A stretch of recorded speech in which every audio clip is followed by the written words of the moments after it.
did you guys see John Jack Showalter was arrested? He was arrested on October 30th, 2024, just recently. That's mischief night, and the charges say it was for disturbing the peace and something like disturbing the neighborhood or something. So it sounds like maybe he was doing something on mischief night, but he's kind of old to be out doing shit on mischief night. Most people are doing that. I mean, at least I was in my junior high school years. Regardless, he was arrested, and his name is, we know it's John, but he says Jack, but his middle name is Roger, and it's spelled Rodger, which is just another one of those weird coincidences in this case, because we all remember Papa Rogers, and that was also spelled Roger. Most people spell their name Roger, Roger, that I know. But regardless, more interesting stuff. He was held in Ada County Jail until he bailed out, and that's where Brian Koberger is right now. So just more bizarre stuff going on in this case. And thanks to Swamp Rose, I found that out. I don't know if you guys already know this, but just thought I'd give you a heads up. And if you don't follow her, you should give her a follow. She has a lot of great information and discussion about this case. Peace, fam. Good afternoon, everybody. This is 12 Gauge. This is my second video of the day, even though I'm homesick. This sinus infection just kicking my, you know what? I thought I'd take some of the boredom that I have going on that's usually utilized for work to dive into something that I saw on another creator's page. I'm going to send a shout out to this creator, and we'll take a look at what she had to say and what she uncovered, and then we'll talk about it.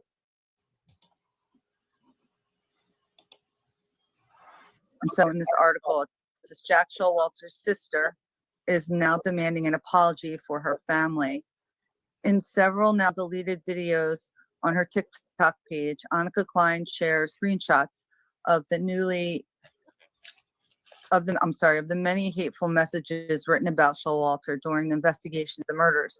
In another video, she expresses gratitude about the arrest of Koberger, noting that not only does it give the families of the victims a chance to heal, but it also provides all the people who were falsely accused and dragged through the mud a chance to heal as well. Klein is reacting to a now deleted video shared by a true crime TikTok, which includes images of the Showalter family and their relatives, their homes, and names of some of their workplaces. That's kind of scary. Okay, so anyway, then she says, basically, let's see. This is part of a different article where they're talking about how family members of the suspects were being, talked about. Some TikTok users also accused Klein of protecting her friend. Oh, because basically in this part of the article, they're talking about Darren Duncan and how he came out and spoke about his about the person who was killed by SWAT in Washington. So they were just saying how maybe he was covering for his friend, and so they said the same thing about Annika, accusing her of protecting her friend. Occasionally, Klein posted in true crime Facebook groups to defend him. A stranger sent a threat in response: "Karma is going to put a noose around your neck." Okay, that's really scary too. On another occasion, that is pretty scary. Just get to the part where supposedly this is an entry by Mr. Showalter. It doesn't say his name, but she reads what is said here. And if you want to check out the page, it's called Post Woke World. I just stumbled upon this page, and I am going to subscribe, and I am going to like. And I'll let her read what supposedly Mr. Showalter wrote. Last month or so. and it was posted in 4chan. And I don't remember when the Paramount episodes started filming regarding the I don't remember when they started filming regarding the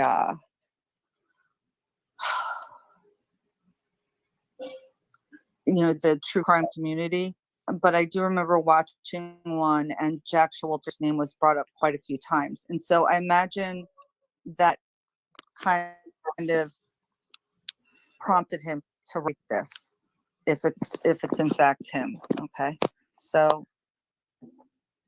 here we go. It was January 6th, 2023. I've watched long enough to see how this works now. It might get screenshot, but by tomorrow, ain't nobody gonna care anyway. Well, Jack, I'm caring. I'm making a little video about it. No one will probably believe it anyway, but that's fine by me. I was trying to look after the girls that night and was supposed to give them a ride home. They ditched me and took off while I was talking to that bigger guy at the food truck. Can't remember his name. Anyway, the guy told me the girls were leaving, and that's why I was like, what the fuck? Because I was supposed to take them home. Man, if they had just let me take them home, they would fucking be alive. Do you guys understand? I didn't go to Boise or Africa. I went home and went to sleep. Was woke up on Sunday to phone calls telling me what the fuck happened. That's interesting. Woke up. So I wonder what time he woke up. Shit kills me to know if they would have waited on me, they probably would be alive right now. I hate myself for it, so I got a couple things to say. Y'all are supposed to be smart. Please figure it out. I've had a couple to drink. Ain't no way a K-bar could do what got done to my friends. More than one person, too. The law got the wrong driver on purpose. Where you think a sheath like that could come from, Major Pain?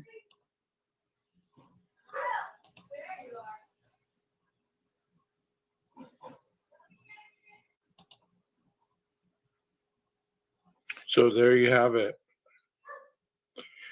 That's interesting stuff, I thought. I mean, if he did write that, supposedly, it tells a lot. The bigger guy he was talking about was obviously Joe Vito. And he obviously said that if he would have gave them a ride home that night, they might be alive. And he said there's no way the one person did this with a K-bar knife. The police got the wrong driver. If that was him, how would he know all this? I mean, how would somebody who wasn't him know all this? That's what I meant to say. Like I said, I'm still kind of sick, so brain's not functioning, firing as clearly. So think about that a little bit. You know, was he made aware of what's going to happen to the girls? So that's why he hung on around them so much and was, supposedly going to give them a ride home? Or was he driving them home to set them up? Make sure that he got them where they needed to be instead of them being able to wander off and go do their own thing. A lot of speculation right there. There's not a lot of information that is not under the gag order that can tell us otherwise. But I think it's interesting where this individual, whoever wrote this, said, I didn't drive to Boise and I didn't go to Africa.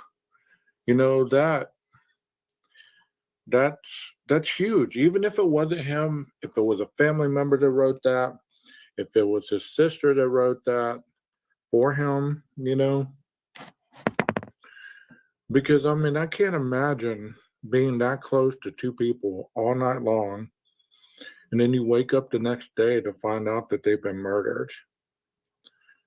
That'd be tough, man. That'd be tough as a 20, 21-year-old kid, knowing that you were trying to protect them and they ran off from you, and this is what happened, or you were meant to take them to a particular place.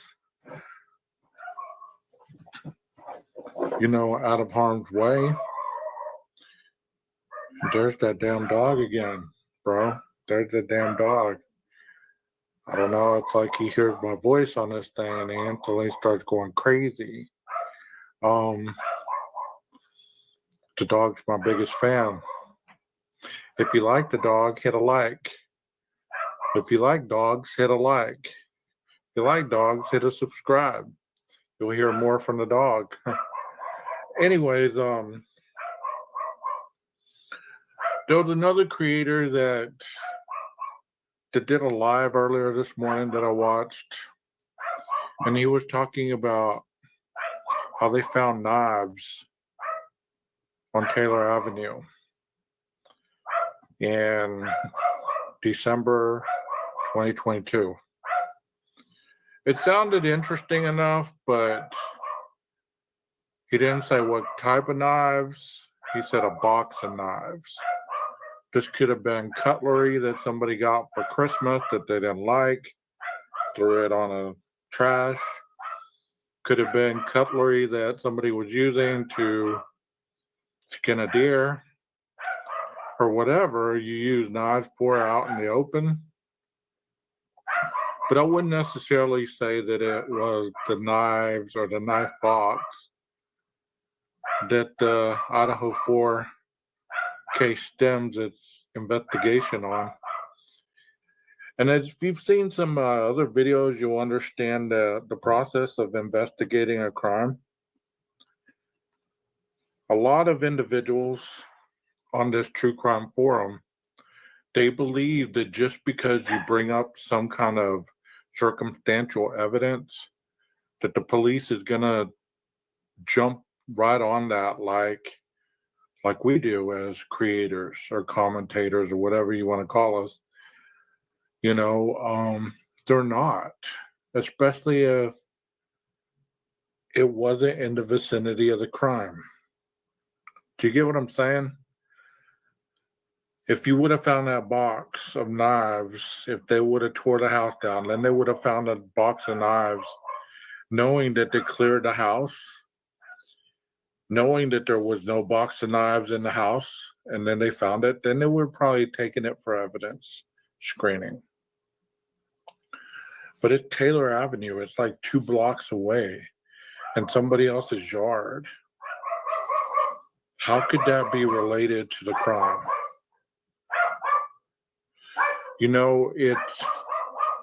It's interesting, though. I mean, it's interesting, as people say, we got to question everything, and there's nothing wrong with it. I'm not making fun of the creator. I'm not bagging on him. Everybody has their own insight on what they believe, and that's why we're a wonderful country, But in reality, you got to make it make sense. You got to make it make sense. You got to use logic. Or if you don't use logic, then you're doing it for another purpose. You're doing it so if I put knives found, that means that you're gonna instantly click on and hear what I gotta say. What kind of knife? Where did they find it? Did they find the knife that Brian used to commit the murders? What did they find? Kind of like my title, it said Jack is back. Which one though?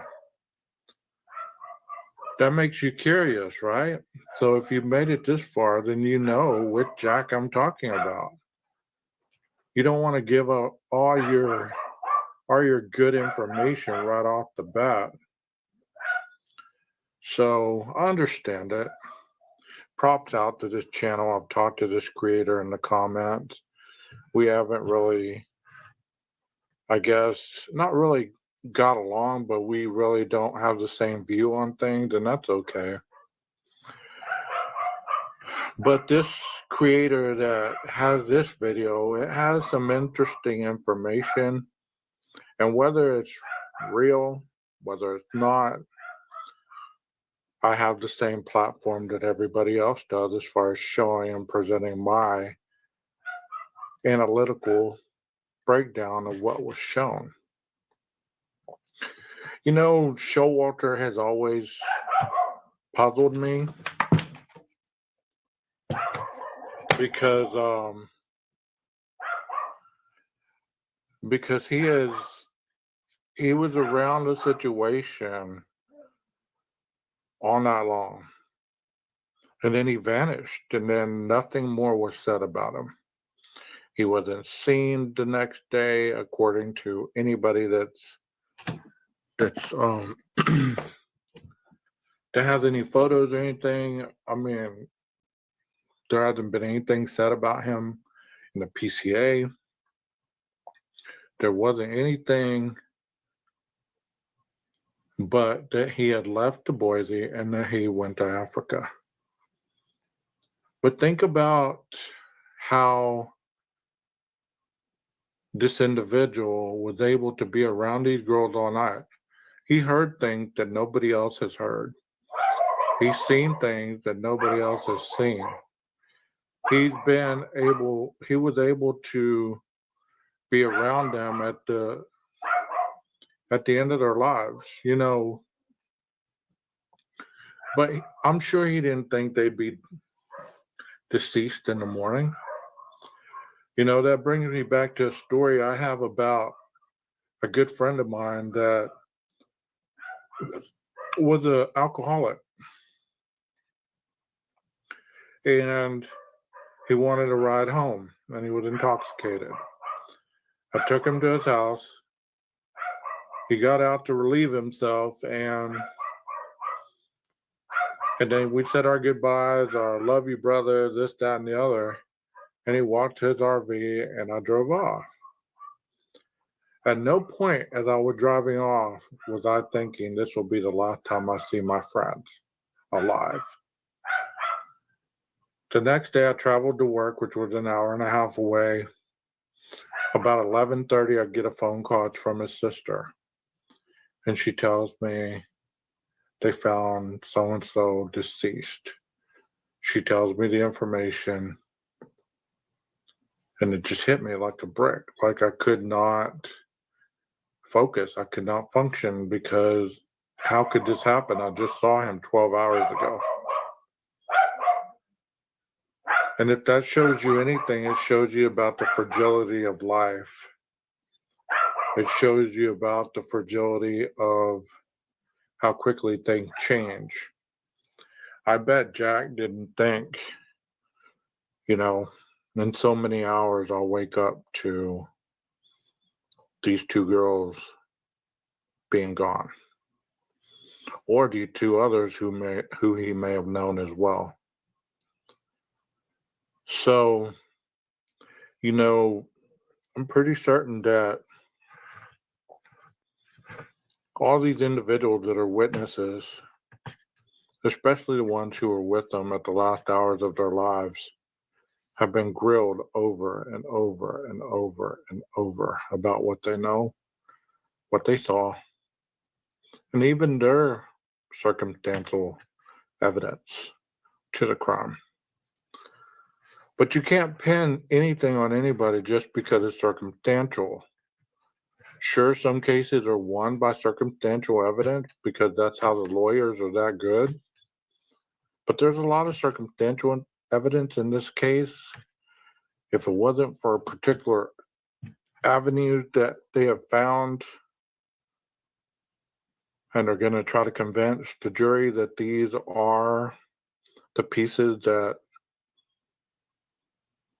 tie Mr. Koberger to the murders, it is their obligation and their duty to that state to present the best court prosecution they can.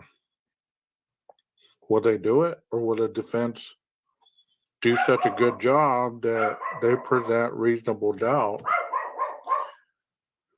to exonerate Mr. Koberger?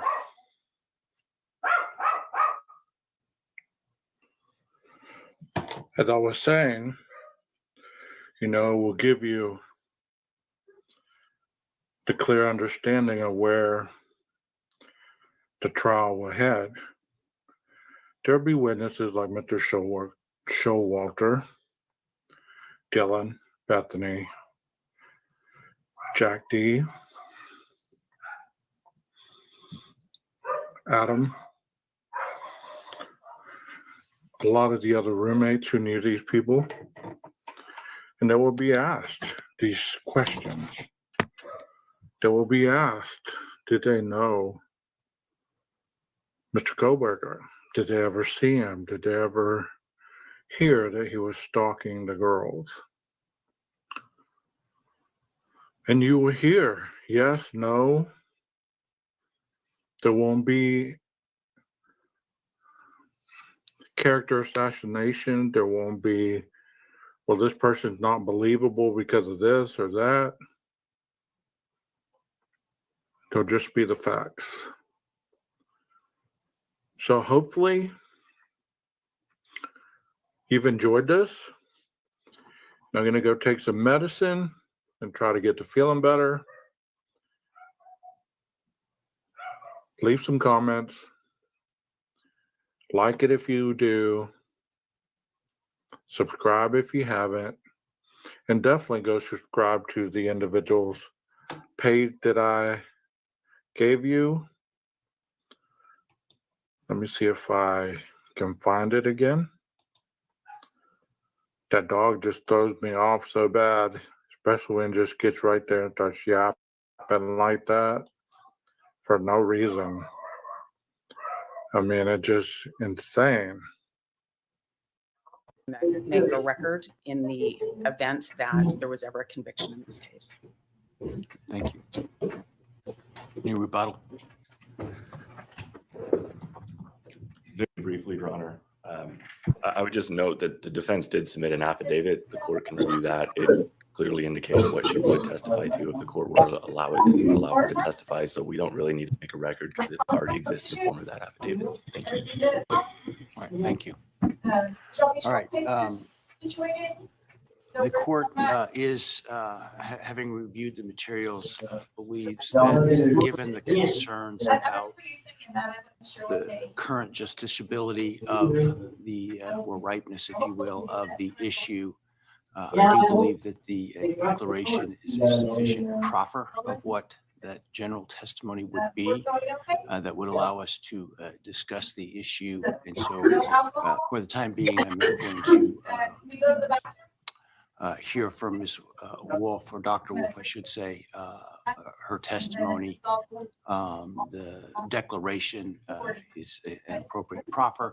I will hear the merits of the motion based upon that proffer next. All right. So let's hear that from the defense.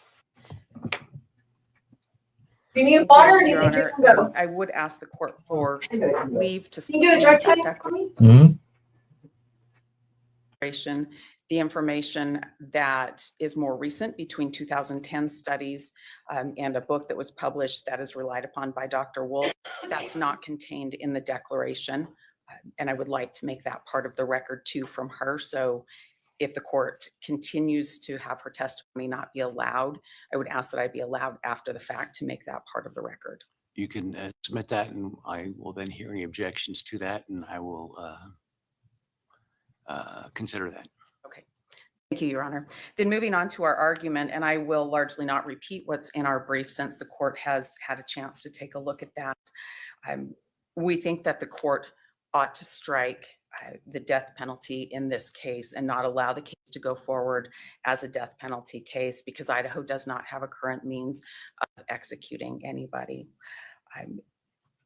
When somebody sits on death row and there's no real means of executing them, that is dehumanizing to that person. That's similar. Say there's no means under Idaho law, the method of execution is lethal injection, and if unavailable, then the firing squad. You rely significantly on the idea that lethal injection is not available based upon the quote unquote botched execution of Mr. Creech. It seems to me that was a particularized incident wherein Mr. Creech, the execution really hadn't even begun yet in the sense that they couldn't locate a vein. I don't see how that issue is universal. Your Honor, I would agree that Mr. Creech's, the situation that happened to him was unique to him. I don't think he's the only person that has ever had that happen. I'm not in the state of Idaho, but I think that that's happened before when the means of execution couldn't be employed at the time. But since we're talking about Idaho, I think we should look at what happened in the Pizzuto case too. And in that case, there was no ability to obtain the chemicals to kill him with. And so his execution, his death warrant expired without him being executed. After that happened, Idaho passed legislation that would allow the Department of Corrections to obtain the chemicals to kill somebody in secrecy. After that happened, there's still a lot of difficulty getting the chemicals because pharmaceutical companies don't like to have They their, have obtained them twice now, since then. they've obtained them twice for Creech, yes. Now, something has changed in the death chamber for how they will try to execute Creech. I don't know what that is. That's probably one of those things that we'll learn a little bit more about through Creech's. Well, I think that they're going to utilize a central venous catheter. In other words, accessing a central vein rather than a peripheral vein. My understanding that there's federal law approving that procedure, as well as a recent decision by the district court approving that procedure. I think that's the difference. And I think, looking forward, we just don't have those answers yet. We don't know how that's going to unfold. I don't believe his execution is moving forward as is scheduled. And if we look at the immediate history in Idaho, and that's what I'm looking at when I'm standing before you representing Mr. Koberger and saying to you that Idaho doesn't have a real means of executing someone. The firing squad ended up on the books because of the difficulty obtaining the drugs to kill somebody. That's why the firing squad came back.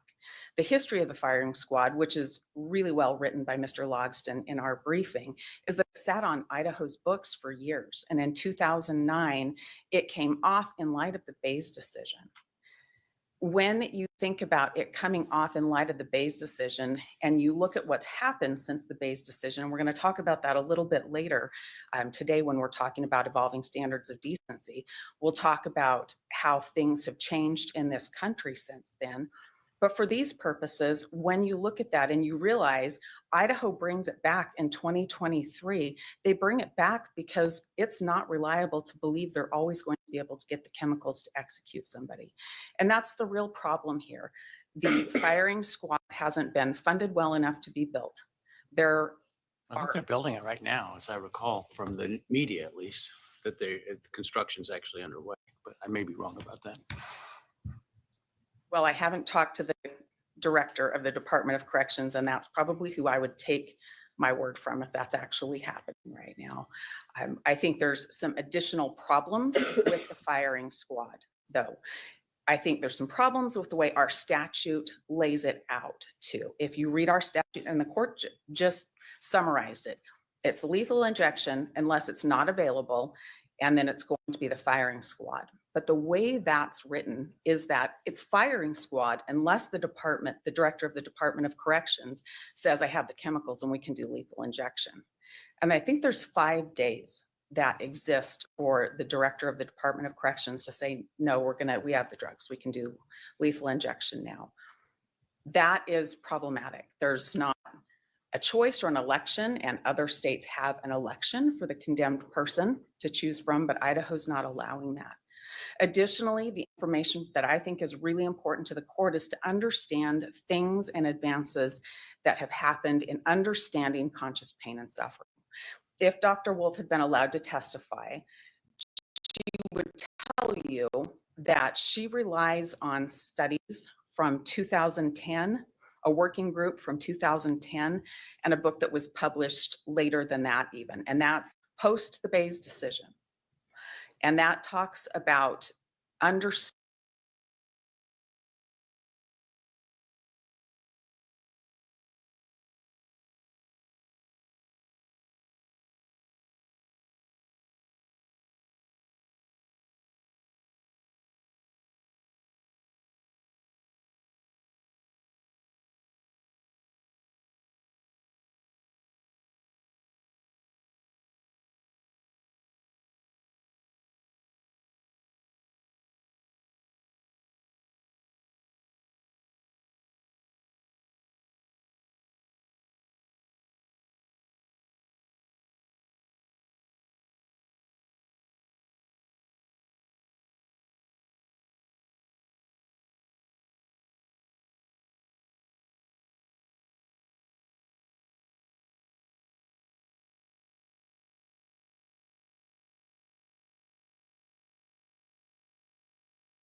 understanding what a person is conscious and aware of when they face the firing squad.